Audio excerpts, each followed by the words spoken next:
സവാള ഞാൻ കേട്ടതൊക്കെ ശരിയാണ് പിള്ളേച്ച. അഡ്വക്കേറ്റ് രാംകുമാർ പറഞ്ഞ ചില സംഗതികൾ പൊതുജന മധ്യത്തിലേക്ക് കൂടി കൊണ്ടുവരേണ്ടതുണ്ട്.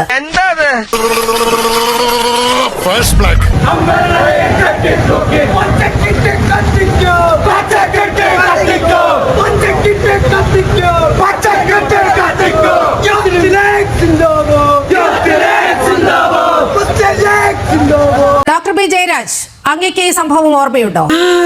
ഓഫ് കോഴ്സ്, ഞാൻ ഓർക്കുന്നു, വല്ലാതെ ഓർക്കുന്നു. യൂത്ത് ലീഗിന്റെ പ്രവർത്തകർ കാഞ്ഞങ്ങാട് നഗരത്തിൽ നടത്തിയ പ്രകടനത്തിനിടെ പറഞ്ഞ വാക്കുകൾ മുദ്രാവാക്യങ്ങളാണ്. അമ്പലനടയിൽ കെട്ടിത്തൂക്കി പച്ചക്കിട്ട് കത്തിക്കും. ഈ വീഡിയോയിൽ കാണിച്ചിരിക്കുന്ന എത്ര പേർക്കെതിരെ കേസെടുത്തിട്ടുണ്ട്? എന്താ ഉറക്കം വരുന്നു. ആ കേസുകളിലൊക്കെ എന്ത് നിലപാടാണ് സർക്കാർ കൈക്കൊണ്ടത് എന്നതുകൂടി പരിശോധിക്കുമ്പോൾ മാത്രമേ പി സി ജോർജിനോട് എത്രമേൽ കടുത്ത രീതിയാണ് ഈ LDF സർക്കാർ, പിണറായിയുടെ പോലീസ് കൈക്കൊണ്ടത് എന്ന് മനസ്സിലാക്കുകയുള്ളൂ. നമ്മളിത് പറയുമ്പോൾ രണ്ട് സന്ദർഭങ്ങളാണ്. ഒന്നെന്ന് പറയുന്ന ഒരു മോബ് റിയാക്ഷനാണ്, മറ്റേത് വളരെയധികം 40 വർഷത്തോളം MLA ആയിരുന്ന ബാലൻസ്ഡ് ആയിട്ടുള്ള ഒരു മനുഷ്യന്റെ കമന്റാണ്. അത് എത്രമാത്രം പ്രകോപിതനായാലും ശ്രീ രാംകുമാർ സാർ ഞാൻ ബഹുമാനിക്കുന്ന വ്യക്തിയാണ്. അദ്ദേഹം പറഞ്ഞ കാര്യങ്ങളെല്ലാം അതവിടെ നിൽക്കട്ടെ. പി സി ജോർജിന്റെ കേസിലേക്ക് നമുക്ക് വരാം. അങ്ങേയറ്റം പ്രകോപനപരമായ പ്രസംഗങ്ങൾ കേട്ട മണ്ണാണ് കേരളം. 8ാം ക്ലാസ് വിദ്യാർത്ഥിയെ കൊണ്ട് ആലപ്പുഴയിൽ പറയിപ്പിച്ച മുദ്രാവാക്യങ്ങൾ നമ്മുടെ മുന്നിലുണ്ട്. അതെന്താണെന്ന് പ്രത്യേകം പറയേണ്ടതില്ലല്ലോ. പറഞ്ഞു തഴമ്പിച്ച ആ വാക്കുകളാണ്. അത് ഏതെല്ലാം മതവിഭാഗങ്ങൾക്കെതിരായിരുന്നു? ക്രൈസ്തവർക്കെതിരെയായിരുന്നു, ഹൈന്ദവർക്കെതിരെയായിരുന്നു. ഇത്തരം വലിയ പ്രകോപനപരമായ മുദ്രാവാക്യങ്ങൾ നിൽക്കുമ്പോൾ ഈ സംഭവത്തിൽ, ഈ കാഞ്ഞങ്ങാട് സംഭവത്തിൽ ഒരു മുസ്ലിം ലീഗുകാരനെതിരെ പിണറായിയുടെ പോലീസ് കേസെടുത്തിട്ടുണ്ടോ? തനിക്ക് ഈ ജീപ്പന്റെ തുടക്കമായിട്ടായിരുന്നില്ലേ? ഒരു പ്രകടനം നടക്കുമ്പോൾ ഇപ്പൊ ഇടതുപക്ഷത്തിന്റെ ആണെങ്കിലും ശരി, വലതുപക്ഷത്തിന്റെ ആണെങ്കിലും ശരി, അല്ലെങ്കിൽ ഏതെങ്കിലും രാഷ്ട്രീയ പാർട്ടികളുടെ ആണെങ്കിലും പ്രകടനങ്ങൾ നടത്തുമ്പോൾ ഇതിനേക്കാളും കൂടുതൽ പ്രകോപനപരമായ മുദ്രാവാക്യങ്ങൾ ഞാൻ കേട്ടിട്ടുണ്ട്. ഇപ്പൊ RSSന്റെ ഒരു പ്രകടനത്തിൽ വാളിൽ നിന്നാണ് രക്തമെടുത്ത് കുറിയിട്ട് എന്നൊക്കെ പറഞ്ഞിട്ടുള്ള മുദ്രാവാക്യങ്ങൾ. പിന്നീട് വരെ അവസരം കിട്ടിയില്ല. അതല്ലെങ്കിൽ ഒരു തന്തയ്ക്ക് വരുന്നവനെങ്കിൽ നേരെ രൂപ വാടാന്ന് പറഞ്ഞിട്ട് തന്തയ്ക്ക് വിളിച്ചിട്ടുള്ള, തെറി വിളിച്ചിട്ടുള്ള, അസഭ്യ വർഷം നടത്തിയിട്ടുള്ള മുദ്രാവാക്യം പറഞ്ഞിട്ടില്ല ഡോക്ടർ ബി ജയരാജ്. ഒരു ചാനൽ ചർച്ചയിൽ നമുക്കറിയാം എന്താണ് സംഭവിക്കുന്നത് എന്ന്. അഡ്വക്കേറ്റ് രാംകുമാർ ഈ ചർച്ചയിൽ ചൂണ്ടിക്കാണിച്ചു. മുസ്ലിം ലീഗിന്റെ പ്രതിനിധി ഈ ചർച്ചയിൽ വന്നിരുന്നുകൊണ്ട് അങ്ങേയറ്റം പ്രകോപനപരമായ രീതിയിൽ അദ്ദേഹത്തെ അസഭ്യം പറയുന്ന സാഹചര്യം ഉണ്ടായി. വളരെ കൃത്യമായി അതിന് മറുപടി ഉണ്ടാകും. അങ്ങനെ ഒരു ഘട്ടത്തിൽ ഒരു നാക്കുപിഴ സംഭവിച്ചു പോയി. അത് വളരെ കൃത്യമായി അദ്ദേഹം തിരിച്ചറിഞ്ഞു. ഇവിടുത്തെ ദേശസ്നേഹികളായ മുസ്ലിങ്ങളെ ഉദ്ദേശിച്ചല്ല അത്തരത്തിൽ ഒരു പരാമർശം നടത്തിയതെന്ന് വളരെ കൃത്യമായി പറഞ്ഞു. അത് വേദനിപ്പിച്ചതിൽ മാപ്പ് ചോദിക്കുന്നതായി പറഞ്ഞു. ദേഷ്യം വന്നപ്പോ ഞാൻ സംസാര ഭാഷയിൽ അല്പം പിന്നോക്കം പോയി. സത്യത്തിൽ ഞാൻ ഈ മുന്നോക്ക ഭാഷയാണ് പ്രയോഗിക്കാൻ ഉദ്ദേശിച്ചത്. സ്വാഭാവികമായും തീരേണ്ട ഒരു പ്രശ്നമാണ് ഇത് ആളിക്കത്തിക്കാൻ പിണറായിയുടെ പോലീസിനും ഇവിടത്തെ ചില സംഘടിത വിഭാഗങ്ങൾക്കും എന്താണ് ഇത്ര ധൃതി ഉണ്ടായത്? ഇത്രയും അസഹിഷ്ണുതയുടെ പ്രസ്താവന ലക്ഷക്കണക്കിന് ആളുകൾ കണ്ടുകൊണ്ടിരിക്കുന്ന ഒരു TV ചാനലിലൂടെ വന്നിരുന്നുണ്ട്. പറയാന്ന് പറയുന്നത് ഇസ്ലാമോഫോബിയ പരത്തുക, നേരത്തെ തന്നെ ലവ് ജിഹാദിനെ കുറിച്ചുള്ള സ്റ്റേറ്റ്മെന്റുകൾ. അത് മാത്രമല്ല, ഇപ്പൊ തന്നെ ഈ നമ്മുടെ ജോസ് കെ മാണിയുടെ ഭാര്യയെ കുറിച്ചിട്ടുള്ള അസഭ്യ വർഷം, നേരത്തെ കുറെ ആളുകളെ കുറിച്ച് ഇതുമാതിരിയുള്ള അസഭ്യ പരാമർശം, കേട്ടാൽ അറക്കുന്ന രീതിയിലുള്ള സംഭാഷണങ്ങൾ, ഫോൺ ചെയ്ത് ചീത്ത വിളിക്കുക, ഇങ്ങനെയൊക്കെയുള്ള ഇതൊന്നും ആദ്യമായിട്ടല്ലോ കാണുന്നത് പി സി ജോർജിന്റെ ഭാഗത്തുനിന്ന്. പി സി ജോർജിനെ ആരാണ് മൂക്കുകാരിടുന്നത് എന്നുള്ളതാണ് ചോദ്യം. 1 ജനുവരിയിലാണ് ഈ കേസ് ചാർജ് ചെയ്യുന്നത്. അതിനുശേഷം റിപ്പീറ്റഡ്ലി ലീഗ് പ്രവർത്തകർ ഈരാറ്റുപേട്ട സ്ഥലത്തേക്ക് മാർച്ച് നടത്തുകയും പ്രക്ഷോഭങ്ങൾ സംഘടിപ്പിക്കുകയും ഇതിനെതിരെ എന്തുകൊണ്ട് നടപടി എടുക്കുന്നില്ല എന്നുള്ള ചോദ്യം വന്നപ്പോഴാണ് we are forced to take action on that. അല്ലെങ്കിൽ നമുക്ക് നെഗ്ലക്ട് ചെയ്യാം. പി സി ജോർജ് അല്ലേ, പി സി ജോർജ് ഇതും പറയുന്നതിന് അപ്പുറം പറയാൻ നമുക്ക് കളയാം. പക്ഷെ അത് ആളുകളെ എത്രമാത്രം വേദനിപ്പിച്ചു എന്ന് അറിയണമെങ്കിൽ അവരോട് അത് ചോദിച്ച് മനസ്സിലാക്കണം. കാര്യം ഒന്നാമത് വളരെ വല്ലാത്ത ഒരു സിറ്റുവേഷനിലാണ് നമ്മൾ പോയിക്കൊണ്ടിരിക്കുന്നത്. വളരെ ഫ്രജൈൽ ആയിട്ടുള്ള ഒരു സിറ്റുവേഷനിലൂടെ കടന്നു പോകുന്ന ഒരു സമയത്ത്, രാജ്യം കടന്നു പോകുന്ന സമയത്ത് ഇത്തരത്തിലുള്ള നിരുത്തരവാദമായ പ്രസ്താവനകൾ. ആ ഫ്രജൈൽ സിറ്റുവേഷൻ ഒന്ന് വിശദമാക്കാമോ? കേരളത്തിന്റെ കൂടി പശ്ചാത്തലത്തിൽ വേണം അതൊന്ന് പറഞ്ഞു വെക്കാൻ. ദേശീയ പശ്ചാത്തലത്തിൽ എഴുതാം. നമുക്ക് മണിപ്പൂർ ഇഷ്യൂ, UP നടക്കുന്ന ഇഷ്യൂ, ഓരോ പള്ളികളും കുഴിച്ച് അവിടെ എല്ലാ ക്ഷേത്രങ്ങളുണ്ടോ എന്ന് അന്വേഷിച്ചുകൊണ്ടിരിക്കുന്ന ഇഷ്യൂസ്, ബാബറി മസ്ജിദ് പൊളിച്ചിടം തൊട്ട് ആ ഫ്രാജൈൽ സിറ്റുവേഷൻ ഇന്ത്യൻ സെക്യുലർ സിസ്റ്റത്തിൽ തുടങ്ങി കഴിഞ്ഞു എന്ന് തന്നെയാണ് ഞാൻ കണക്കൂട്ടുന്നത്. ഞാൻ വായിച്ചിട്ടുള്ള എനിക്കുള്ള അറിവുകളും വെച്ച്, പരിമിതമായ അറിവ് വെച്ചിട്ട് ഞാൻ പറയാണ്, അവിടെയാണ് ശരിക്കും ഈ ഡിവിഷൻ ആരംഭിച്ചത്. ഈ അറിവ് എവിടെ നിന്ന് കിട്ടി? പത്രത്തിൽ നിന്ന് അടിച്ചു മാറ്റിയതാ. അതിനു മുമ്പ് കണ്ടിട്ടുള്ള നമ്മൾ വിഭജന കാലത്ത് മാത്രമായിരുന്നു ഇത്തരം ഒരു ഡിവിഷൻ. അത്തരം ഡിവിഷനെയൊക്കെ ആക്കിക്കൊണ്ട രീതിയിൽ നമുക്ക് എന്തുകൊണ്ട് കുറച്ചുകൂടെ ടോളറന്റ് ആയിക്കൂടാ? സെമറ്റിക് മതങ്ങൾ ഏകമത അല്ല, അപ്പോ വിശ്വാസികള് തൃത്താലയിൽ ഉറൂസിനോടനുബന്ധമായി ഹമാസ് ഭീകരരുടെ ചിത്രങ്ങൾ എഴുന്നള്ളിച്ചുകൊണ്ട് ആനപ്പുറത്ത് എഴുന്നള്ളിക്കുന്ന ദൃശ്യങ്ങൾ അങ്ങ് മറന്നുപോയോ? അത് ആരെ ലക്ഷ്യം വെച്ചുകൊണ്ടാണ്? അതെ, മനുഷ്യന്റെ ക്ഷമയ്ക്കൊക്കെ ഒരു അതിരുണ്ട്. അവിടെ കൂടിയ കൊച്ചു കുഞ്ഞുങ്ങളുടെ കയ്യിൽ പോലും ഹമാസ് ഭീകരരുടെ ചിത്രങ്ങൾ വെച്ചുകൊണ്ട് അവർ ആരാധനയോടെ ഒരു വലിയ ജനക്കൂട്ടം ഇവിടെ പ്രകടനം നടത്തുന്നത് നമ്മൾ കേരളീയർ കണ്ടതാണ്. അതിൽ നിങ്ങൾക്ക് വിഷമമില്ലേ? നമ്മൾ ഹമാസ് ഭീകരർ എന്ന് പറയുന്നു, പക്ഷെ അവരുടെ രാജ്യത്തിൽ ജനാധിപത്യമായി തെരഞ്ഞെടുക്കപ്പെട്ട ഒരു ഗവൺമെന്റ് ആണ് ഹമാസ് ഉള്ളത്. ഹമാസില് ഭീകര പ്രവർത്തകരുണ്ടാകാം എന്നും പറഞ്ഞിട്ട് എല്ലാ ഹമാസുകാരും ഭീകരരാണെന്ന് മുദ്രകുത്താൻ പാടില്ല. ഹമാസ് അവിടെ ജനാധിപത്യപരമായി തെരഞ്ഞെടുക്കപ്പെട്ടവരൊന്നുമല്ല. പലസ്തീനോട് ഐക്യദാർഢ്യമാകാം, പക്ഷേ ഹമാസിനോട് അത് പറ്റുമോ? ഡോക്ടർ വി ജയരാജ്, ഹമാസ് തീവ്രവാദികൾ എന്ന് പറയുന്നത് വേറെ വിഭാഗമാണ്. ഹമാസിനെ തെരഞ്ഞെടുത്തത് അവിടുത്തെ ഗവൺമെന്റ്, ഇലക്ടഡ് ഗവൺമെന്റ് എന്ന് പറയുന്നത് ഹമാസിന്റെയാണ്. അതും ഭീകരവാദി. ഇപ്പൊ ഇസ്രായേലിന്റെ ചാരസംഘടനയാണ് മൊസാദ് എന്ന് പറയുന്നത്. എന്ന് പറഞ്ഞ് ഇസ്രായേലുകാർ മൊത്തം മൊസാദുകളാണ് നമ്മൾ പറയൂ. ഇസ്രായേലി മൊസാദുകൾ എന്ന് നമ്മൾ പറയാത്ത എന്തുകൊണ്ടാണ്? മൊസാദ് എന്ന് പറയുന്നത് ഇസ്രായേലിന്റെ ഔദ്യോഗിക സംവിധാനമാണ് ഡോക്ടർ ബി ജയരാജ്. പലസ്തീന്റെ ഔദ്യോഗിക സംവിധാനമല്ല ഹമാസ്. ഇതിപ്പോ സത്യത്തിൽ എന്താ സംഭവിച്ചത്? എനിക്ക് ക്ലിയർ ആയില്ല. ചാനൽ ചർച്ചയിൽ ജനറൽ ഡിബേറ്റിന്റെ ഇടയിലാണല്ലോ ഈ പ്രശ്നങ്ങൾ ഉണ്ടാകുന്നത്. വളരെ കൃത്യമായി അവിടെ ലീഗിന്റെ പ്രതിനിധി ചില പ്രകോപനങ്ങൾ, അങ്ങേയറ്റം പ്രകോപനപരമായ കാര്യങ്ങൾ പറഞ്ഞു വെക്കുകയാണ്. അപ്പോൾ ചില യാഥാർത്ഥ്യങ്ങൾ പറഞ്ഞു പോകുന്ന കൂട്ടത്തിൽ ഒരു ഘട്ടം വന്നപ്പോൾ അദ്ദേഹത്തിന് ഒരു നാക്കുപിഴ സംഭവിച്ചു. അതിൽ അദ്ദേഹം മാപ്പ് പറഞ്ഞു. ഒരുപക്ഷെ അവിടെ തീരേണ്ടിയിരുന്ന ഒരു പ്രശ്നം ഇത്രമേൽ വഷളാക്കിയത് ആരെന്നാണ് ഞാൻ ചോദിച്ചത്. സത്യം പറഞ്ഞോളാം. ഇന്ത്യ മഹാരാജ്യത്ത് ഇത്തരം വിദ്വേഷ പരാമർശങ്ങൾ നടത്തി കഴിഞ്ഞാൽ നമ്മുടെ രാജ്യത്തിന്റെ പോക്ക് എങ്ങോട്ടായിരിക്കും? അതൊക്കെ നമ്മളൊന്ന് പരിശോധിച്ചാൽ മാത്രം മതി. ഭാരതം എന്ന് പറഞ്ഞ സങ്കല്പം ഒന്നായിട്ട് നിൽക്കണമെന്നുണ്ടെങ്കിൽ അറ്റ്ലീസ്റ്റ് ഇത്തരത്തിലുള്ള വിദ്വേഷ പരാമർശം വി ഷുഡ് പ്രാക്ടീസ് ടോളറൻസ്. ഇതാണ് ഞാൻ പറഞ്ഞ എൻ്റെ ആകെ മറ്റുള്ളവരുടെ വാക്കുകൾ സംഗീതം പോലെ ശ്രവിക്കുന്ന ഒരു കാലം ഉണ്ടാകുന്ന കാലമാണ് ഇവിടെ സമാധാനവും സന്തോഷവും പുലരത്തുള്ളൂ. അല്ലെങ്കിൽ ഒരു മതത്തിൽ മാത്രം വിശ്വസിക്കുന്നവർ മാത്രമായി കഴിഞ്ഞാൽ ഇവിടെ എന്തായാലും സമാധാനം സന്തോഷം ഉണ്ടാവുന്ന ഒരു കാര്യം കൂടി ചോദിച്ചോട്ടെ, ഈ നോൺ മുസ്ലിംസ് പ്രതിസ്ഥാനത്ത് വന്നാൽ മാത്രമേ ഇവിടുത്തെ ഇൻടോളറൻസ് ഉണ്ടാകാതിരിക്കുകയുള്ളൂ. ഇത് വടി കൊടുത്ത് അടി വാങ്ങുന്ന പരിപാടിയാണല്ലോ ബാബു. അസഹിഷ്ണുത എന്ന് പറയുന്നത് നോൺ മുസ്ലിംസ് പറയുമ്പോൾ മാത്രമാണോ? ഈ പറയുന്നത് പോലെ കാഞ്ഞങ്ങാടൊക്കെ ഉണ്ടായ പ്രകോപനപരമായ മുദ്രാവാക്യത്തിന്മേൽ ഒരു നടപടിയുമില്ല. തൃത്താലയിൽ ഈ ഹമാസിന്റെ ഭീകരരെ എഴുന്നള്ളിച്ചുകൊണ്ട് ഇവിടെ റാലി സംഘടിപ്പിക്കുകയാണ്. ഇവിടെ ഹമാസിന്റെ ഔദ്യോഗിക വക്താക്കൾ ഇവിടെ വന്ന് വളരെ കൃത്യമായി വെർച്വൽ റാലിയിൽ പങ്കെടുക്കുന്നു. അപ്പോൾ ഈ സഹിഷ്ണുത എന്നൊക്കെ പറയുന്നത് ഒരു വിഭാഗത്തിന് മാത്രം അവകാശപ്പെട്ടതാണോ എന്നതാണ് എന്റെ ചോദ്യം.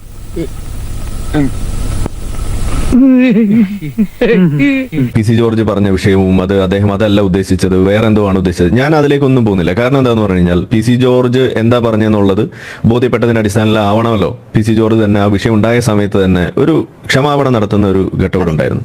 അത് അവിടെ തീരേണ്ട കാര്യമാണ്. എന്ന് വെച്ചാൽ ഞാൻ എന്താണ് ഉദ്ദേശിച്ചത് ആ രീതിയിൽ മനസ്സിലാക്കിയിട്ടില്ല. അതല്ലെങ്കിൽ അത് അതിനപ്പുറത്തേക്ക് പോയി. ഇനി അഥവാ നിങ്ങൾക്ക് വിഷമം ഉണ്ടാക്കിയിട്ടുണ്ടെങ്കിൽ അവിടെ അതിന് ഒരു വിരാമം വേണം, അതിൽ ക്ഷമ ചോദിക്കുന്നു എന്ന രീതിയിലേക്ക് പറഞ്ഞു വെക്കുന്നു.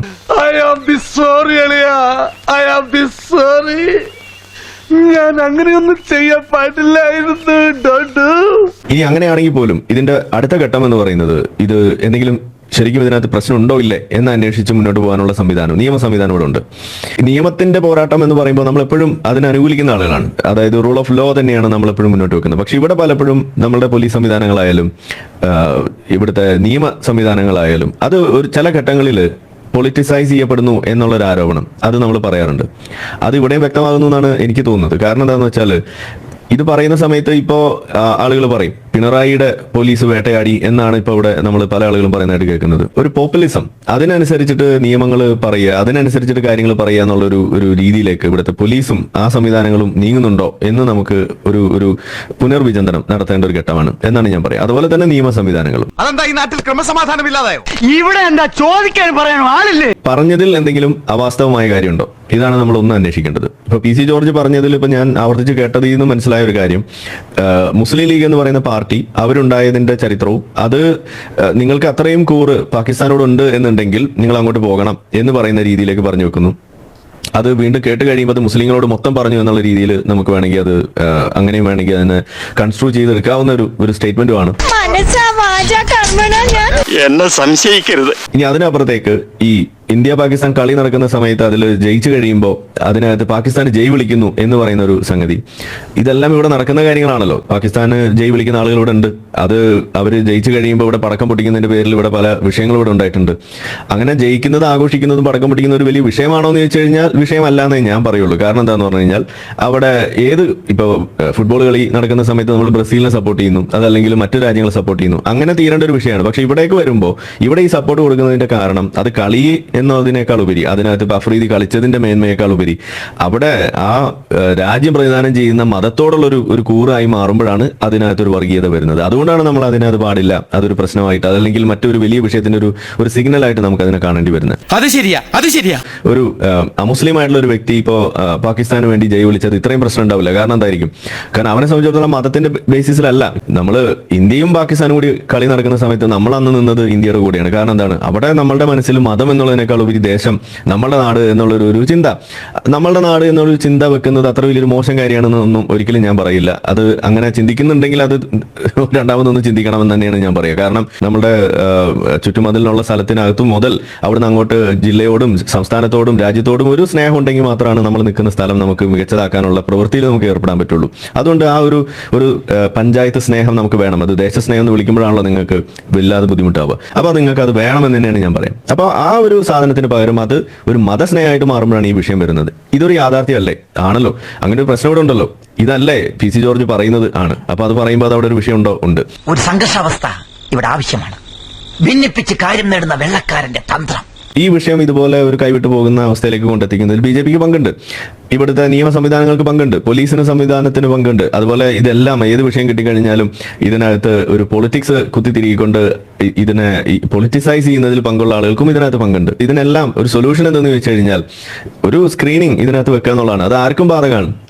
ഇത് ഫ്രീ സ്പീച്ചിന്റെ ഇതിൽ വരുന്നതാണ്. പറയുന്നതിൽ ഒരു വാലിഡിറ്റി ഉണ്ടോ? ഇത് നമ്മൾ ഇന്ത്യൻ കോൺസ്റ്റിറ്റ്യൂഷൻ നമുക്ക് തരുന്ന ഫ്രീ സ്പീച്ചിന്റെ ആ ഒരു ലിമിറ്റിനകത്ത് നിന്നിട്ടുള്ളത് തന്നെയാണോ? ഒരു നെസസറി ഒരു റെസ്ട്രിക്ഷൻ അതിനകത്ത് വെച്ചിട്ടുണ്ട്. മൊറാലിറ്റി, അതുപോലെ പബ്ലിക് ഓർഡർ, അതുകൂടാതെ അതിനകത്തൊരു ഇൻസൈറ്റ്മെന്റ് ഓഫ് വയലൻസ് ഇല്ല എന്നുള്ളതൊക്കെ ഉണ്ട് എന്നുണ്ടെങ്കിൽ ഇവിടെ അത് പറയുന്നതിന് എന്താ തടസ്സമുള്ളത്? ഇത് പറയാൻ നമുക്ക് സാധിക്കണ്ടേ?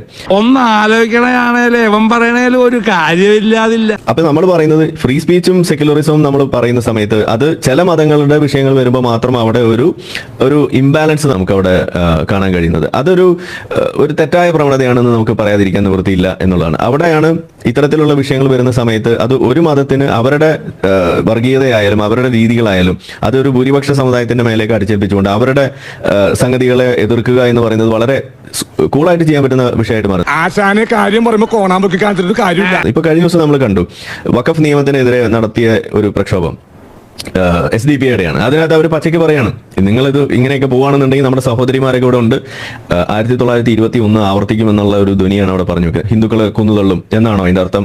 ഇത് മനസ്സിലാക്കാൻ എന്താ അത്ര വലിയ ബുദ്ധിമുട്ട്?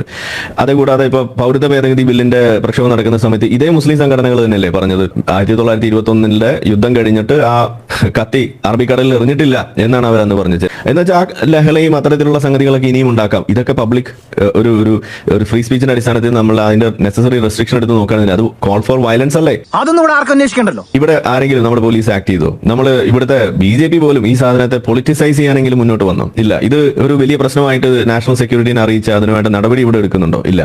അപ്പൊ നമ്മളുടെ വിഷയം യഥാർത്ഥത്തിൽ അഡ്രസ് ചെയ്യപ്പെടേണ്ട വിഷയങ്ങളെ അഡ്രസ് ചെയ്യുന്നില്ല എന്ന് മാത്രമല്ല, അനാവശ്യമായിട്ട് കരുതേണ്ട കാര്യങ്ങളെ അതിന് അനാവശ്യമായ പ്രാധാന്യം കൊടുത്തുകൊണ്ട് അതിനെ ഇതുപോലെ ഉന്തി തള്ളിയും പൊളിറ്റിസൈസ് ചെയ്ത് വലിയ വിഷയമാക്കി മാറ്റുമ്പോൾ കുഴിച്ചു മൂടപ്പെടുന്നത് യഥാർത്ഥത്തിൽ ഉയർത്തി വെക്കേണ്ട വിഷയങ്ങളാണ്. അത് ഫ്രീ സ്പീച്ചാണ്. മുഖത്ത് നോക്കി കാര്യം പറയാൻ നമ്മൾ ആരെ പേടിക്കണം? ഒപ്പം തന്നെ PC ജോർജ് അഭിമുഖീകരിക്കുന്ന വലിയൊരു സാമൂഹ്യ പ്രശ്നം കൂടി നമ്മൾ എടുത്തു പോകേണ്ടതുണ്ട്.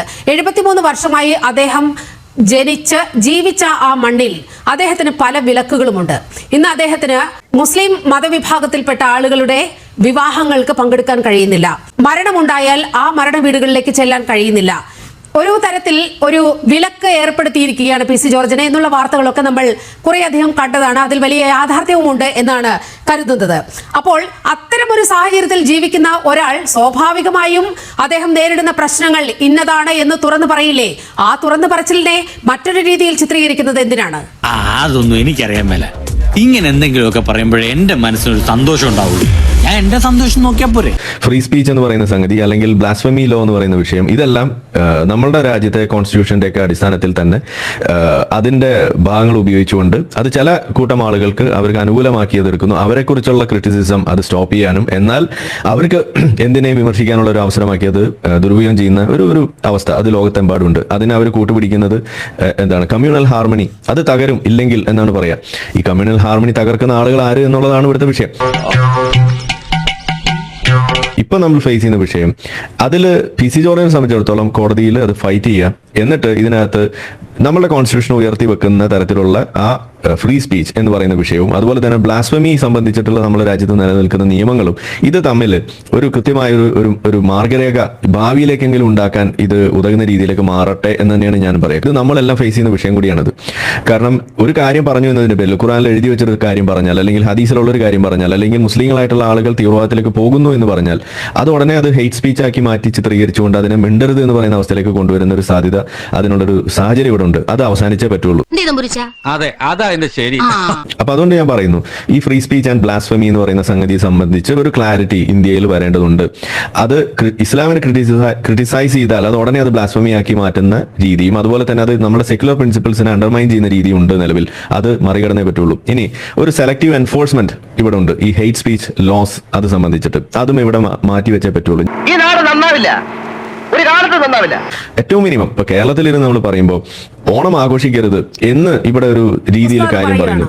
യെസ്, അപ്പൊ അങ്ങനെയൊക്കെ പറയുന്ന ആളുകൾ അത് സത്യത്തിൽ ഇവിടെ ഹാർമണിക്ക് എതിരാണ് എന്ന് കാണിച്ചിട്ടെങ്കിലും അത്തരം പറയുന്ന ആളുകളെ മേലാൽ ഇനി ഇതുപോലെയുള്ള വിഷയങ്ങൾ പറയരുത് എന്നെങ്കിലും നമുക്ക് അയാൾ ഇനി മിണ്ടാനേ പാടില്ല എന്നൊന്നും നമ്മൾ പറയണമെന്ന് പറയുന്നില്ല.